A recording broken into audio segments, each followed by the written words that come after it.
ცხოვრებაში ერთხელაც რომ მოხვდე ქუთაისში, მთელი სიცოცხლე გაყვება ის სითბო, სილაღე და იუმორი, რომელსაც ქუთათურები გჩუქნიან.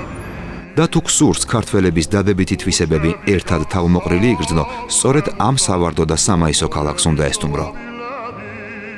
მდინარე რიონის გაღმა-გამოღმა გაშენებული ქუთაისი მნიშვნელობით ჩვენი ქვეყნის მეორე სამრეწველო და კულტურული ქალაქია. დიდი ტრადიციებისა და ისტორიის მქონე მშვენიერი და თბილი ქუთაისი განათლების ერთ-ერთი ცენტრია საქართველოში. შუა საუკუნეებში ქუთაისის სახელი უკავშირდებოდა დავით აღმაშენებლის მოღვაწეობას. ახალ ეპოქაში აკაკი წერეთლის, ზაქარია ფალიაშვილის, კოტე მარჯანიშვილის საქმიანობას. ამ უძველესი სატახტო ქალაქის და მისი შემოგარენის ღირსშესანიშნაობებს განეკუთვნება ბაგრატის ტაძარი, გელათის მონასტერი და უმაღლესი სასწავლებელი აკადემია, რომელიც მეორე იერუსალიმად იწოდებოდა. გელათის ღვთისმშობლის მიძინების ტაძრის შესასვლელთანაა ანდერძის თანახმად დასაფლავებული დავით აღმაშენებელი.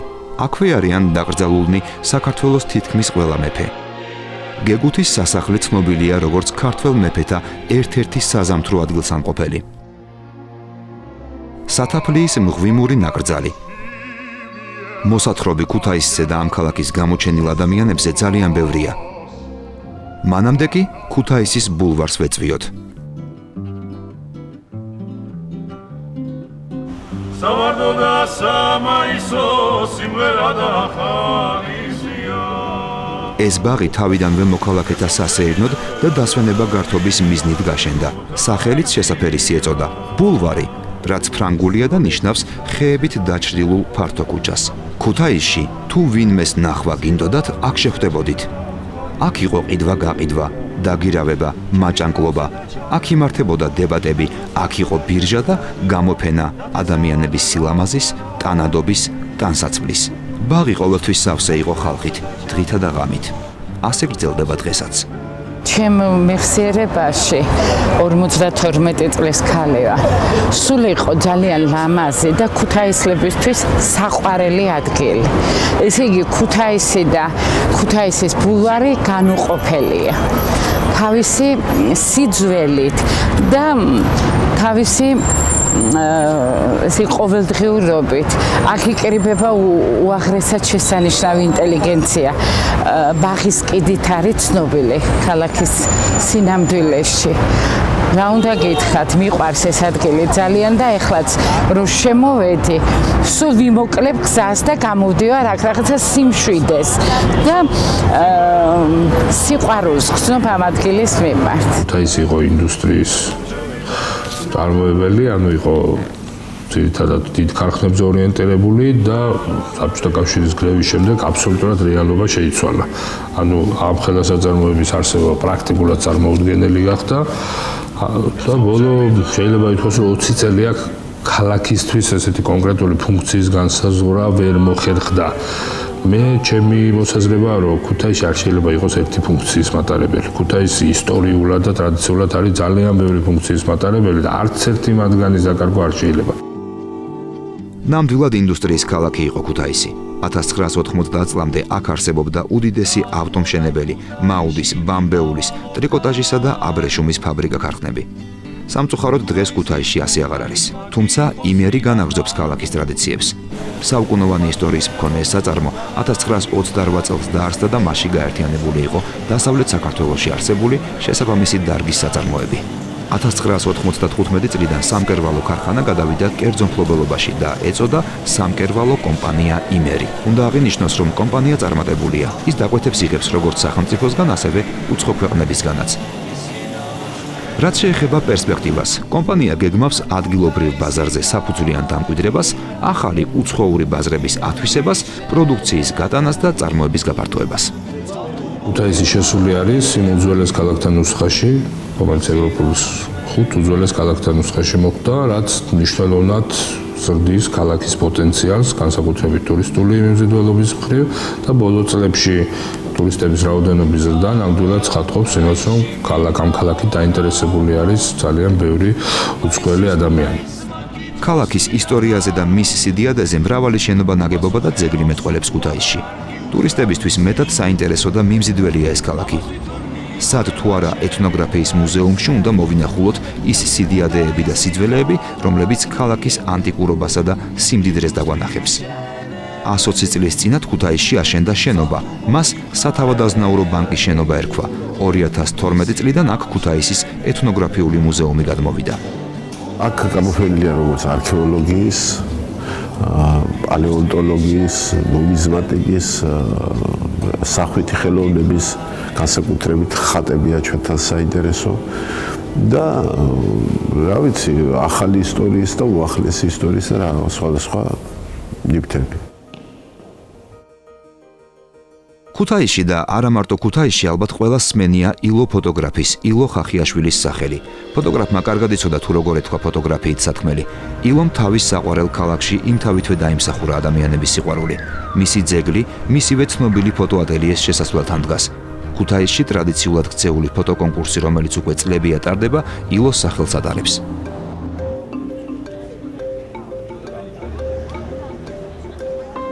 სწავლა-განათლების უდიდესი კერა იყო ოდითგანვე ქუთაისი. აკაკი წერეთლის სახელმწიფო უნივერსიტეტი ერთ-ერთი უძველესია საქართველოში. 2014 წელს უნივერსიტეტს დაარსებიდან 80 წელი შეუსრულდა. ის ქუთაისში ტრადიციულად არსებული ორი მძლავრი საუნივერსიტეტო კერის, ქუთაისის აკაკი წერეთლის სახელობის სახელმწიფო უნივერსიტეტის და ქუთაისის ნიკო მუსხელიშვილის სახელობის სახელმწიფო ტექნიკური უნივერსიტეტის გაერთიანების შედეგად ჩამოყალიბდა. მოგვიანებით აკაკი წერეთლის სახელმწიფო უნივერსიტეტს სოხუმის სუბტროპიკული მეურნეობის სახელმწიფო უნივერსიტეტი შეუერთდა.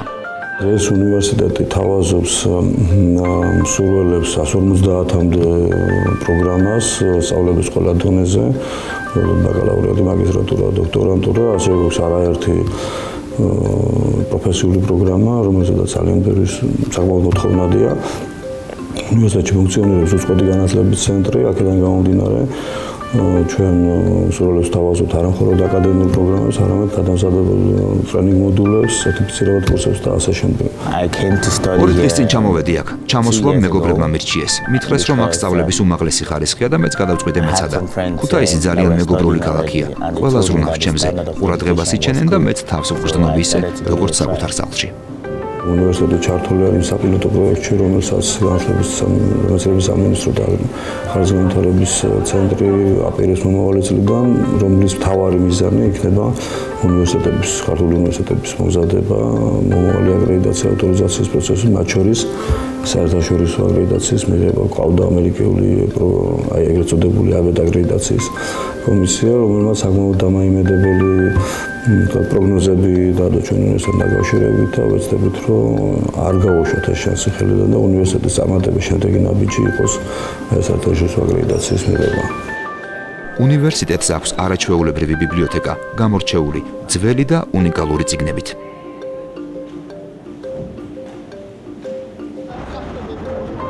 სახელმწიფო უნივერსიტეტის გარდა ქუთაისში არის კიდევ ერთი უმაღლესი სასწავლებელი, ქუთაისის უნივერსიტეტი, რომელიც არსებობის 20 წელს ითვლის. სტუდენტები აქ ეკონომიკის, ბიზნესისა და ტურიზმის სპეციალობებს ეუფლებიან. ეს უნივერსიტეტი ერთადერთი კერძო უმაღლესი სასწავლებელია ქუთაისში. დღეს უნივერსიტეტში 1000-მდე სტუდენტი სწავლობს. სასწავლო პროცესს წარმართავენ რეგიონში და მთლიანად საქართველოში აღიარებული პროფესორები. კურსდამთავრებულების უმრავლესობა დასაქმებულია როგორც ქუთაისში, ისე რეგიონს გარეთ.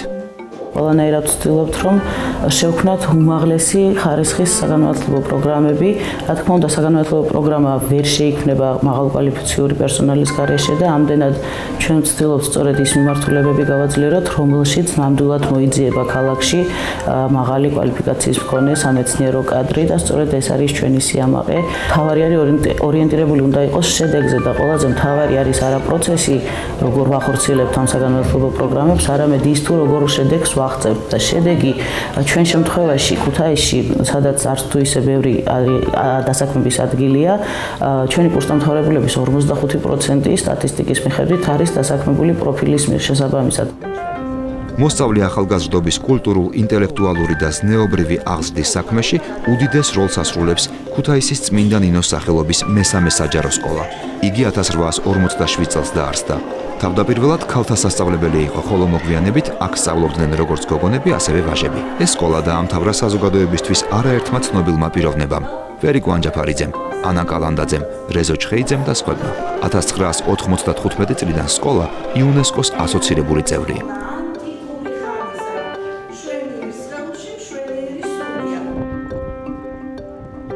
ქართულ-ამერიკული სკოლა. მას განსაკუთრებული ადგილი უკავია ქუთაისის საგანმანათლებლო სივრცეში.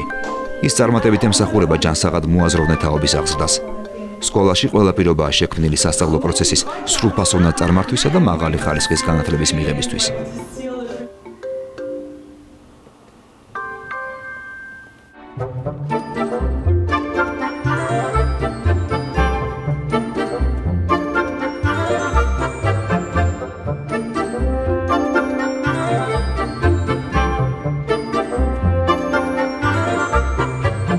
სწავლა-განათლების გარდა ქუთაისში ბავშვების სულიერებაზეც მუდამ ფიქრობდნენ და ფიქრობენ. იაკობ გოგებაშვილის სახელობის თოჯინების თეატრის შექმნის იდეა 1938 წელს გაჩნდა. იდეის ავტორი იყო კოტე მარჯანიშვილის მოსწავლე დოდო ანთაძე. ეს იდეა განხორციელდა 1946 წლის 31 დეკემბერს, როცა პირველი ფარდა გაიხსნა ამ თეატრში ამ სცენაზე, სწორედ ამ სცენაზე და ეს იყო აკაკი ბელიაშვილის თეთრი ფინია, რომელიც თავის მეგობარ თეატრს აჩუქა თბილისის თოჯინების თეატრმა. ასე რომ ეს თეატრი პრაქტიკულად მესხიშვილის თეატრის ნაშრომი არის და მესხიშვილის თეატრის შვილობილი არის.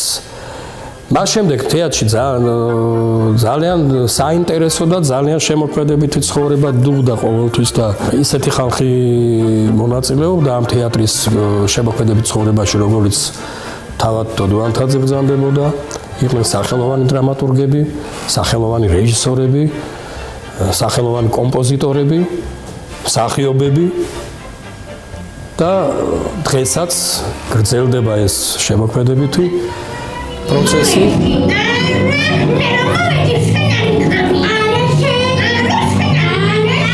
თეატრში ბავშვებისათვის ბევრი საყვარელი თოჯინაა. თეატრი პრემიერისთვის ემზადება.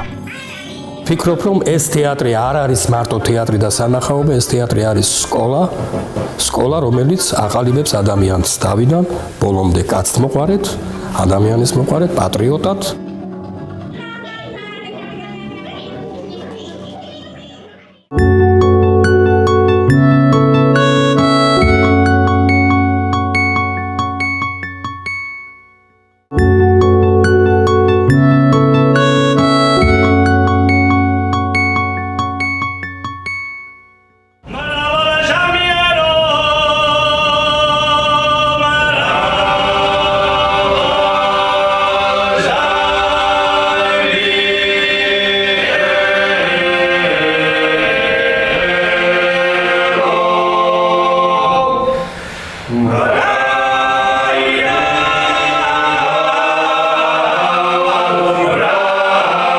ქუთაისის სიმღერისა და ცეკვის სახელმწიფო ანსამბლი ქართული ფოლკლორული ტრადიციების მატარებელი და გამგრძელებელია. ანსამბლის რეპერტუარში საქართველოს ყველა კუთხისათვის დამახასიათებელი სიმღერები და ცეკვებია წარმოდგენილი. ანსამბლის ქორეოგრაფები და ლოტვარები ბევრს მუშაობენ ფოლკლორის ავთენტური სახით აღდგენასა და შენარჩუნებაში.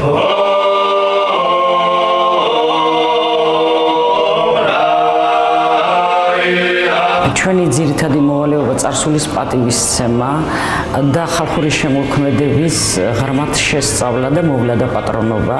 მე ვფიქრობ, რომ ქუთაისის ეს ანსამბლი ამ მისიას ძალიან კარგად ასრულებს და ეს ყოველთვის ხდება მაშინ, როცა საქმეს პროფესიონალები უდგანან. ქუთაისის სიმღერისა და ცეკვის სახელმწიფო ანსამბლი, ახალგაზრდა ანსამბლი, ახალგაზრდული შემოადგენლობით მეხუთე წელი მიდის, რაც სახელმწიფო ანსამბლი ამ გადახურვაში არსებობს. ჩვენ ამ პერიოდში შევძელით ქართველი მაყურებლისთვის, განსაკუთრებით ფოლკლორის ჟანრის მოღვაწეობისათვის გაგვეცნო ჩვენი ანსამბლის ხელოვნება და ვფიქრობ არც თუ ცუდა.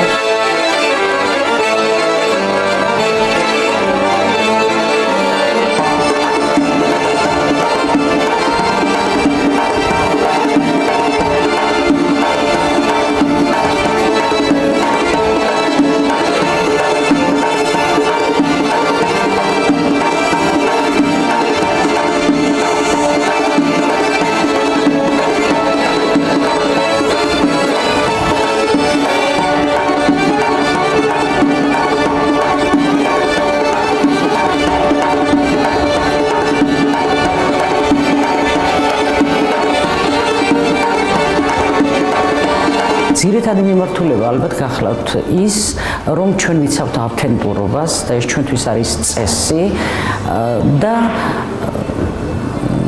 მუშაობთ ამ ძირითადში მუშაობთ ამ მიმართულებით. თუმცა ეს არ გამორიცხავს მცირეოდენ ვთქვათ ახალ ნაბიჯს, მაგრამ ის ძირი რაც არის, განსაკუთრებით ქართულ ხალხურ სიმღერაში არასდროს არ ირღვევა.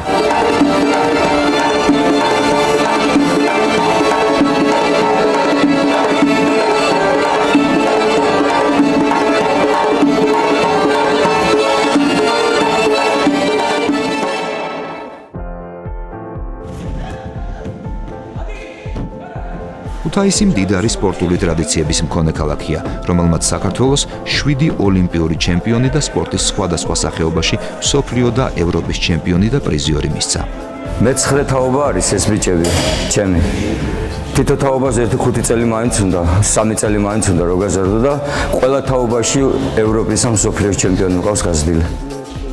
დღეს ქუთაისში არსებულ სხვადასხვა სპორტულ სკოლაში უამრავი ბავშვი ეზიარება ცხოვრების ჯანსაღწესს, ეუფლება სპორტის სხვადასხვა სახეობას. სწორედ ისინი არიან სპორტული ქუთაისის სახელოვანი ტრადიციების გამგრძელებელი და ქართული სპორტის ხვალინდელი დღის შემქმნელები. 2008 წელი იყო ხულოში ჩადარდა საერთაშორისო შეჯიბრი, სადაც ჩემმა მწვრთნელმა დამარიგა რომ 100 მოიქეცე და ყველაფერი გავითვალისწინა, მართლაც ჩემით მოვიპოვე იქ მესამე ადგილი და ამან იმდენი რაღაც შეცვალა შემცხოვრებაში რომ მეტად დავინტერესდი და მეტი ვიშრომე და ღმერთმა დამლოცა რომ მართლა ბედნიერი წელი მქონდა, ევროპაც მოვიგე წელს, მსოფლიოს და უკვე წონის შეცვლასაც ვაპირებ, ავდივარ 100 კილოში და თან უფრო დიდ ასაკში გადავდივარ და იმედია მეც შევძლებ და უფრო მეც ვიასწრებ.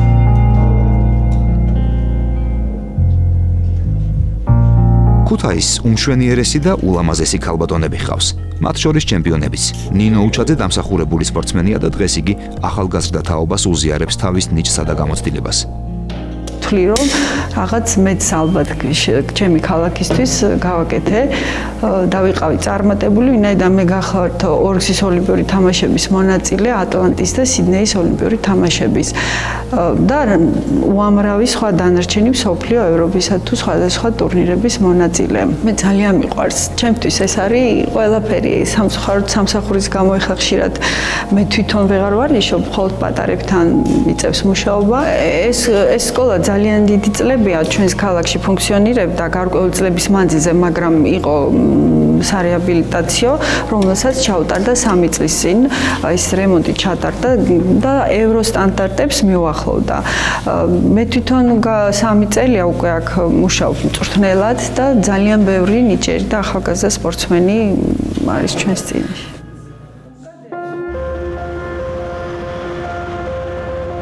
ქალაქის იერსახეს მშვენიერებას სძენს აქ არსებული სასტუმროები, რომლებიც ტურისტებს კიდევ უფრო იზიდავს და კომფორტულ გარემოს უქმნის. მუნიციპალიტეტში თანამედროვე ტექნიკით აღჭურვილი სამედიცინო დაწესებულებები კი მოსახლეობას მომავლის იმედს უმტკიცებს. შენდება, კეთდება, ლამაზდება და ვითარდება ქუთაისი.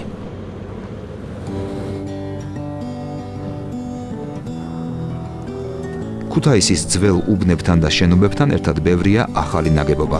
ქალაქი ძეგლების სიმრავლითაც გამოირჩევა. ვასილ ამაშუკელი, გიმნაზიელი გოგონა, იპოლიტე ფირითხელში. ეს ძეგლები თანამედროვე ქუთაისის იერსახის ნაწილია.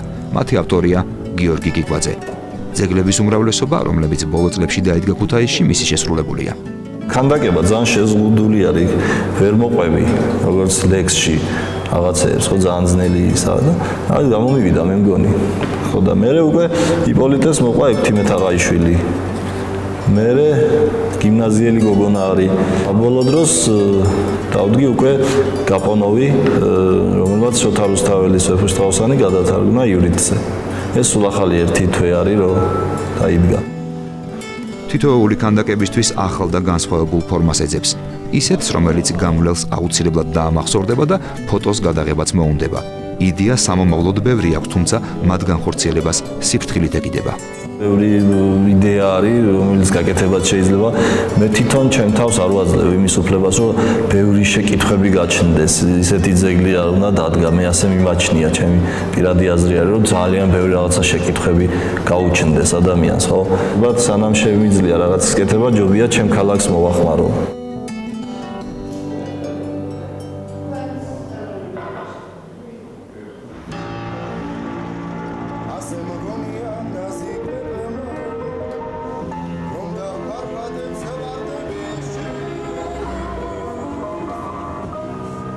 ბედნიერი, ხალისიანი და ლამაზი სახეებით სავსეა ქუჩები. მშვენიერი სანახავია ქუთაისელი ახალგაზრდობა. ქუთაისურ ქორწილებსაც თავისებური ხიბრი აქვს. ლამაზმან პატარძლებს დაუვიწყარი თხის სრულყოფაში მარიონელა ეხმარება. ადგილი, სადაც შეუძლიათ არაჩვეულებრივ გარემოსა და ინტერიერში განწყობა უფრო აგიმაღლონ და ულამაზესი საპატარძლო კაბები და საქორწინო აქსესუარები შემოგთავაზონ. ჭომა, ბალახვანი, საფიჩხია, მწვანე ყვავილა. ეს უბნები ქუთაისის სავიზიტო ბარათია, ყველასათვის საყვარელი და ნაღდი ქუთაისური. წერეთლის ქუჩა ქუთაისის ერთ-ერთი მთავარი და დიდი ქუჩაა, ძველი იერსახით შენარჩუნებული. გაუყვები ამ ქუჩას და ხვდები, რომ თითქმის ყველა სახლი, ყველა ჭიშკარი შენთვის ღიაა და იმერული სტუმართმოყვარეობით თავისკენ გიხმობს. ქუთაისში გაჭირვებას არავინ განახებს, აქ ღარიბიც მდიდრად მოგაჩვენებს თავს. არადა მართლაც მდიდრები არიან ქუთათურები თავიანთი ტრადიციებით. გემრიელი ხალხია და ძალიან ნიჭიერი. ქალბატონ ნანა იამანიძის ოჯახში ძალიან ხშირად ამ ნიჭიერების ზეიმია.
Sama